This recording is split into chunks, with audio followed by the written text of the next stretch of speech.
నా పేరు వగీరా అండి. బై ప్రొఫెషన్ నేను ఒక chartered accountant, advocate and women entrepreneur society run చేస్తున్నాను. ఇవన్నీ ఎందుకు చెప్తున్నానంటే, దేనికన్నా ముందు నేను ఒక రైతు బిడ్డని. నేను పండిస్తానండి, మా ఫాదర్ కూడా పండిస్తారు. సో అలాంటి ఇంట్రెస్ట్తోనే మనం ఈ వేదికకి చూద్దాము. అసలు మనం సార్కి అయితే ఆన్లైన్లో ఎప్పుడు ఫాలో అవుతుంటాము, బట్ ఫిజికల్గా రీచ్ అయ్యే అవకాశం అయితే ఇప్పుడు వచ్చింది. ఈ ప్రోగ్రామ్ అంతా చూస్తుంటే ఏంటంటే, మనం పల్లెటూరులు వెళ్తాం కదా, పల్లెటూరులకు వెళ్తే పల్లెటూరు వాతావరణం ఎలా ఉంటుందో, ఎంత న్యాచురల్గా ఎంత హెల్దీగా ఉంటుందో అలాంటి వాతావరణం అయితే కనిపించింది ఇక్కడ. చాలా బాగుంది. సో ఒక స్టడీలో ఏంటంటే, ఒక 3 days మనం రైస్ అనేది మంచి ఫుడ్ తింటే ఏంటంటే బీపీ, షుగర్లు అన్ని ప్రాబ్లమ్స్ అన్నీ కంట్రోల్ అవుతాయని చదివాము. ఇప్పుడు ఇక్కడ సబలా ప్రోగ్రాంలో 5 days పెడుతున్నారు. నాకు తెలిసి సార్ చాలామందికి కూడా ఇలాగ హెల్త్ ఇష్యూస్ ఏమైనా ఉంటే కంట్రోల్లోకి వస్తాయి అనుకుంటున్నాను. చాలా సంతోషం అండి. చాలా thank you for inviting us. And మా ఉమెన్ ఎంటర్‌ప్రెన్యూర్ సొసైటీ నుంచి ఏ విధమైన హెల్ప్ కావాలన్నా కూడా వీఆర్ ఆల్వేస్ దేర్ సార్. నేను మన గ్రీన్ క్లైమేట్ చేంజ్ రత్నం గారు, వనమాలి గ్రూప్, మన అగ్రిప్రెన్యూర్స్లో యాక్టివ్ వాలంటీర్ అండి. సో మేడం చెప్పినట్లు మీరు మాకు ఆర్డర్ ఇవ్వండి, అది మేము ఫాలో అయిపోతాం. థ్యాంక్ యూ అండి. నమస్తే అండి అందరికీ. ఇది మనసులోంచి వచ్చిన మాటలండి. శ్రీలీల గారు ఈవిడ ఇదేంటంటే, ఈ వాతావరణం చూసిన తర్వాత ఇది మన పండగ అనే భావనతో వచ్చిన పాటలు ఇవన్నీ. మన పండుగ సబల. గురువు గారికి, ఇక్కడ వేదిక మీద ఉన్న పెద్దలకి, ఇక్కడికి విచ్చేసిన ఆహుతులందరికీ నా హృదయపూర్వక నమస్కారాలు. నా పేరు Madhavi, district tourism officer, Visakhapatnam.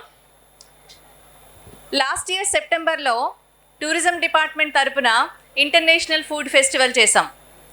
ఆ టైంలో ఎంత జన సందోహం ఉందో, ఇప్పుడు సబల భోజనాలకు కూడా అంతే జన సందోహాన్ని చూస్తున్నాను. ఇంకోటి ఏంటంటే, ఈ చలువ పందిళ్ళు, నిజంగా ఇలాంటి పందిళ్ళు చూసి ఎన్ని రోజులైందండి. ఎంతసేపు టెంట్లు, జర్మన్ హ్యాంగర్స్ ఇవన్నీ మనకు అలవాటు అయిపోయాయి. ఈ చలువ పందిరి నీడలో అలాంటి ఆర్గానిక్ ఫుడ్ తింటూ, చల్లటి గాలిని ఆస్వాదిస్తూ, స్వామివారి పాదాల చెంత ఉంటూ ఇవంతా చేయడం అనేది నిజంగా ఒక గొప్ప అదృష్టం అని నేను చెప్పాలి. సో ఇప్పటి వరకు నాకు ఇది అయింది ఏంటి అని అంటే, ఈ చుట్టుపక్కల డిపార్ట్మెంట్ తరపున నేనేం చేయగలుగుతున్నాను అనేది మీకు ఒకసారి విన్నవించాలనుకుంటున్నాను. ఈరోజు రేపు స్టూడెంట్స్లోని అగ్రికల్చర్ మీద, సేంద్రియ వ్యవసాయం మీద చాలా తక్కువ అవగాహన ఉంటుంది.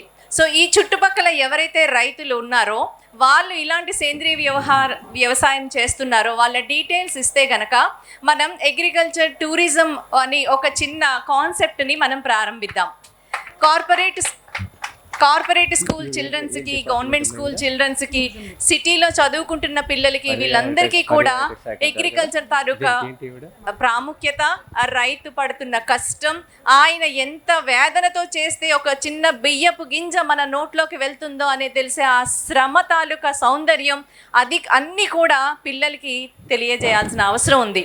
సో ఇక్కడ వ్యవస్థాపకులు ఎవరైతే ఉన్నారో వీళ్ళు గనక మాతో కొంచెం ఆ వివరాలు షేర్ చేయగలిగితే, నా వంతు ప్రయత్నంగా కలెక్టర్ గారి దృష్టికి తీసుకువెళ్ళి అగ్రేరియన్ టూరిజం అనేది మనం స్టార్ట్ చేసుకోవడానికి వీలు కలుగుతుందని మనవి చేస్తున్నాను.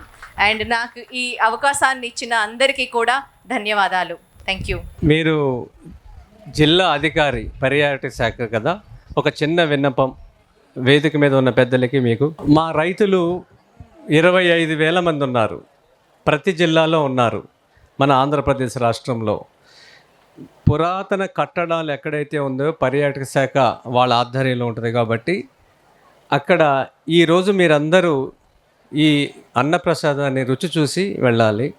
ఇలాంటి భోజనం మా రైతులతో అక్కడ పెట్టిద్దాం. మేం చేసేది ఏంటంటే, ఆ చుట్టుపక్కల చెత్తనంతా చేసే పని మేము బాధ్యతగా తీసుకుంటాం. మీరు మాకు ఇచ్చినందుకు మేము మా రైతులు వచ్చి అక్కడ ఆ చెత్త లేకుండా చేస్తాం. ఈ పండుగలో ఎక్కడ కూడా చూడమ్మా, ఒక ప్లాస్టిక్ బ్యానర్ కానీ ప్లాస్టిక్ వస్తువు కానీ లేకుండా చేశాం. దీనివల్ల అంటే పురాతనమైన కట్టడం ఎంత విలువైందో, పురాతనమైన విత్తనం విలువ కూడా అక్కడ మనం తెలియజేద్దాం. ఏ విత్తనంలో ఏమి వాల్యూస్ ఉన్నాయి, ఎందుకు ఈ నల్ల బియ్యం తినాలి, ఎందుకు ఈ ఎర్ర బియ్యం తినాలి అనే దాంట్లో మనం రాసి పెడితే అక్కడ విహారయాత్రలతో పాటు విజ్ఞానాన్ని కూడా అందించిన వాళ్ళు అవుతాం.